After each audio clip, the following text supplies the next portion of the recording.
오늘 주시는 하나님의 말씀은 사무엘상 6장 13절부터 21절까지의 말씀입니다. 벳세메스 사람들이 골짜기에서 밀을 베다가 눈을 들어 괴를 보고 그 본 것을 기뻐하더니 수레가 벳세메스 사람 여호수아의 밭 큰 돌이 있는 곳에 이르러 선지라. 무리가 수레의 나무를 패고 그 암소들을 번제물로 여호와께 드리고 레위인은 여호와의 궤와 그 궤와 함께 있는 금 보물 담긴 상자를 내려다가 그 큰 돌 위에 두매 그날에 벳세메스 사람들이 여호와께 번제와 다른 제사를 드리니라.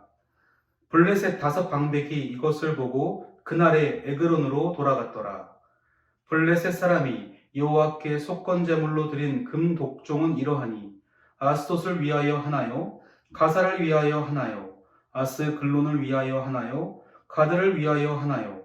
에그론을 위하여 하나이며 드린 바 금 쥐들은 견고한 성읍에서부터 시골의 마을에까지 그리고 사람들이 여호와의 궤를 큰 돌에 이르기까지 5방백들에게 속한 블레셋 사람들의 모든 성읍들의 수대로 있더라. 그 돌은 벳세메스 사람 여호수아의 밭에 오늘까지 있더라. 벳세메스 사람들이 여호와의 궤를 들여다본 까닭에 그들을 치사 50,070명을 죽이신지라. 여호와께서 백성을 쳐서 크게 사륙하셨으므로 백성이 슬피 울었더라. 벳세메스 사람들이 이르되 이 거룩하신 하나님 여호와 앞에 누가 능히 서리오? 그를 우리에게서 누구에게로 올라가시게 할까 하고 전령들을 기랏 여아림 주민에게 보내어 이르되 블레셋 사람들이 여호와의 궤를 도로 가져왔으니 너희는 내려와서 그것을 너희에게로 옮겨가라. 아멘. 사랑하는 성도 여러분, 우리는 매년 새해가 되면 서로에게 이렇게 인사를 건넵니다. 새해 복 많이 받으세요. 이렇게 한 해를 시작하면서 덕담을 나누곤 합니다. 그런데요, 곰곰이 생각해보면 이 복이라는 의미가 참 여러 가지 모습을 담고 있습니다. 누군가는 물질적으로 풍성해질 원하고 누군가는 건강하거나 가족들이 평안하거나 이런저런 여러 가지 소원을 복이라는 단어로 표현하곤 합니다. 그렇다면 우리 그리스도인들 경우에 있어서 이 복을 전할 때는요, 어떤 의미를 담아서 건네는 게 좋을까요? 그저 단순히 물질이나 건강, 행운만을 복이라고 말하기에는 세속적인 복의 개념과 다를 바가 없기 때문에 이 복에 있어서 우리는 반드시 성경적인 고찰이 필요합니다. 이 점에 대하여 시편 73편은 우리에게 성경적인 복의 개념을 다음과 같이 소개합니다.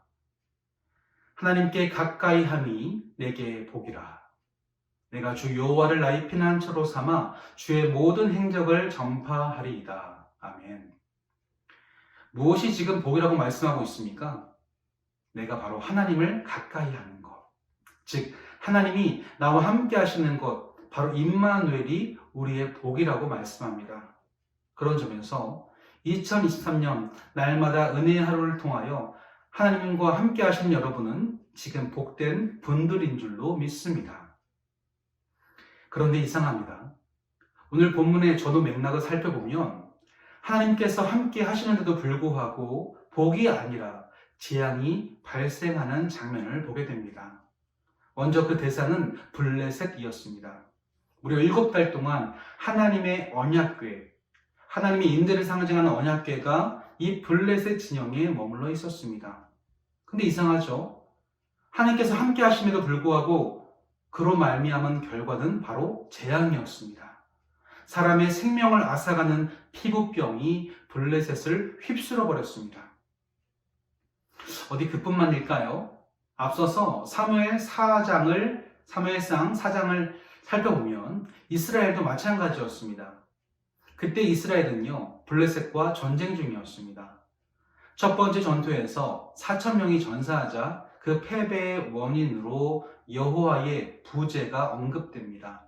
그래서 여호와의 임재를 상징하는 언약궤를 실로에서 가지고 와서 다시 싸움을 시작합니다. 그러나 결과는 참혹했습니다. 여호와의 궤가 이스라엘과 함께 했음에도 불구하고 그날 3만 명이 죽고 패전 소식에 놀란 제사장 엘리는 의자에서 뒤로 넘어져 목이 부러져 죽습니다. 자, 앞서서 우리 복에 대해서 생각해 보았습니다. 바로 하나님께서 함께 하시는 것이 복이다. 그런데 이상합니다. 하나님이 함께 하시는 임재의 상징인 언약궤가 있었지만 이스라엘은 패배했고 블레셋에게는 전염병이 창궐했습니다. 여기서 우리 신앙인들은 한 가지 질문을 던질 수 있어야 합니다. 복이신 하나님이 그들과 함께 하셨음에도 불구하고 왜 이 지경이 되었을까? 이 물음에 답을 찾기 위하여 우리는 먼저 블레셋인들의 모습을 되짚어 볼 필요가 있습니다. 그들은 전쟁에서 이긴 후에 여호와의 궤를 다곤 신전에 둔 이유는 무엇이었을까요? 이 고대 근동 사회에서 전쟁은 신과 신들의 전쟁이라는 성격을 가지고 있었습니다. 즉 이스라엘과의 전쟁은 그들의 신인 여호와와 자신들의 신 다곤의 전쟁인 거죠. 여기서 블레셋이 승리했다고 하는 건 다곤이 여호와를 이겼다고 하는 모습을 가지고 있습니다. 그래서 이 전리품의 성격으로 여호와의 궤를 다곤 신전에 두었던 거죠. 그런데요, 우리는 알고 있습니다. 이스라엘이 패배했다고 해서 하나님의 패배는 아니라는 것을요.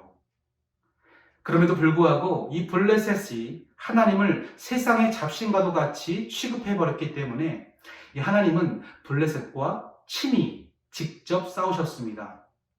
독종으로 그 땅을 꺾어버리시고 승리하신 후에 지금 당당하게 벳세메스로 올라오신 거죠. 즉 블레셋에게 있어서 하나님과 함께함이 복이 되지 아니했던 이유는 그들이 하나님을 알지도 못했고 하나님의 하나님 되심을 인정하지도 않았기 때문입니다. 자, 그렇다면 이스라엘의 경우는 어땠을까요? 기본적으로 이스라엘은 블레셋과 달리 하나님이 누구신지 알고 있었습니다. 자신들을 애굽에서 건지신 분이고 광야에서 가나안으로 인도하신 분이었죠. 그러나 문제는 그런 하나님만을 온전히 섬기지 않아서 지금 하나님이 그들에게서 얼굴을 돌리신 상태라는 것을 모르고 있습니다. 그럼에도 불구하고 전쟁에서 그저 하나님을 이용하려고만 했습니다. 언약궤를 가지고만 오면 승리할 거라 착각하죠. 역시나 하나님을 하나님으로서 섬겨드리는 경외함이 전혀 없었습니다. 때문에 블레셋이나 이스라엘이나 하나님이 함께 하시는 것이 복이 있는 것이 아니라 재앙이 되어버렸습니다. 자, 오늘 그 재앙이 이 작은 도시 벳세메스라는 곳에서 반복됩니다. 처음에는요, 사람들이 기뻐했습니다. 여호와의 궤가 돌아오자 사람들은 13절에서 이렇게 반응하죠. 골짜기에서 밀을 베던 사람들이 이 돌아오는 궤를 보고 기뻐합니다. 레위인들은 여호와 궤를 옮겼고 궤를 싣고 온 수레를 장작 삼아 소들을 제물 삼아 여호와께 제사를 드렸습니다. 한마디로 말해 하나님께서 귀환하신 것에 대한 기쁨의 축제였습니다. 그러나 이곳에 재앙이 벌어집니다. 19절 말씀을 읽어드리면요. 벳세메스 사람들이 여호와의 궤를 들여다본 까닭에 그들을 치사 5만 70명을 죽이신지라. 여호와께서 백성을 쳐서 크게 사륙하셨으므로 백성이 슬피 울었더라. 그들은 여호와의 궤를 들여다보았습니다. 이것은 무엇을 뜻할까요? 여전히 그들은 하나님을 가볍게 여기고 있었다는 뜻입니다. 민수기 4장 15절 말씀을 보면 하나님은요, 분명하게 경고하고 계십니다. 고앗 자손들이 성물을 운반할 때에도 그것을 직접적으로 만지지 말라고 말씀하셨죠. 게다가 20절 말씀 보면 그들은 잠시라도 들어가서 성소를 보지 말라, 그들이 죽으리라고 경고하십니다. 이 하나님의 성물들은 하나님이 거룩하게 구별하신 것이었기 때문에 이 죄인인 인간이 함부로 한다는 것은 곧 하나님을 함부로 한다는 뜻입니다. 그런데 이 끔찍한 함부로함이 이곳 벳세메스에서 벌어졌습니다. 하나님의 말씀이 무시되고 하나님을 가볍게 여기는 일들이 반복되어졌습니다. 그 결과는 죽음입니다. 어떤 성경 사본에는 5만 70명으로 기록하고 있지만 이 당시 벳세메스가 아주 작은 도시에 불과했기에 70명 정도가 죽음을 당한 것으로 여겨집니다. 그러나 이 적지 않은 사람들이 하나님을 가볍게 여겼음은 분명합니다.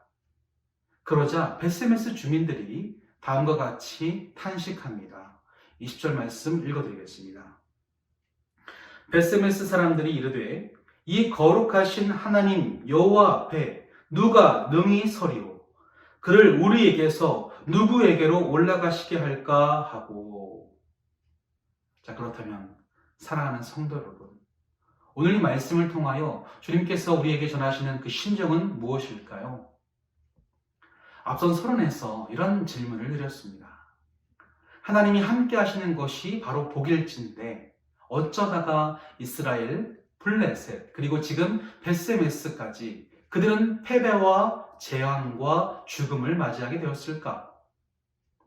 이들이 보인 실수는 한 가지로 귀결됩니다. 바로 하나님을 가볍게 여겼다는 것입니다. 벳세메스 주민들이 탄식한 것처럼 누가 감히 거룩하신 하나님 앞에서 능히 설 수가 있겠습니까? 그 하나님 앞에서 우리 신앙인들이 해야 할 일은 그저 겸손히 엎드려 경배하는 것입니다. 주님은 왕이시며 창조주이시며 지금도 우리를 다스리시는 만군의 여호와 하나님이십니다. 그런데 그 높은 하나님께서 지금 우리와 함께 하시는 거죠. 자신을 낮추셔서 이 땅 가운데 오셨고 지금도 우리 안에 함께 거하고 계십니다. 그렇다고 해서요, 우리가 하나님을 내 마음대로 이용하거나 가볍게 여기거나 호기심의 도구로 삼을 수는 결코 없습니다. 하나님은요, 하나님이십니다. 이 거룩하신 하나님 앞에 겸손하게 자신을 낮추며 섬기는 것이 우리의 해야 할 본분인 줄로 믿습니다. 그 하나님이 우리의 하루를 인도하실 때에 겸손하게 따라갈 수 있는 저와 여러분 되어주시기를 주님의 이름으로 간절히 축원합니다. 아멘. 기도하시겠습니다. 전능하신 하나님, 하나님은 하나님이십니다. 누군가 자신의 만족을 위한 수단도 아니고 이길 수 있는 상대도 아니며 호기심의 대상도 될 수가 없습니다. 우리가 하나님의 하나님 되심을 인정하며 겸손히 왕이신 주님 앞에 엎드리는 삶, 이 하루가 될 수 있도록 우리를 겸손케 하여 주옵소서. 예수님 이름으로 기도드립니다. 아멘.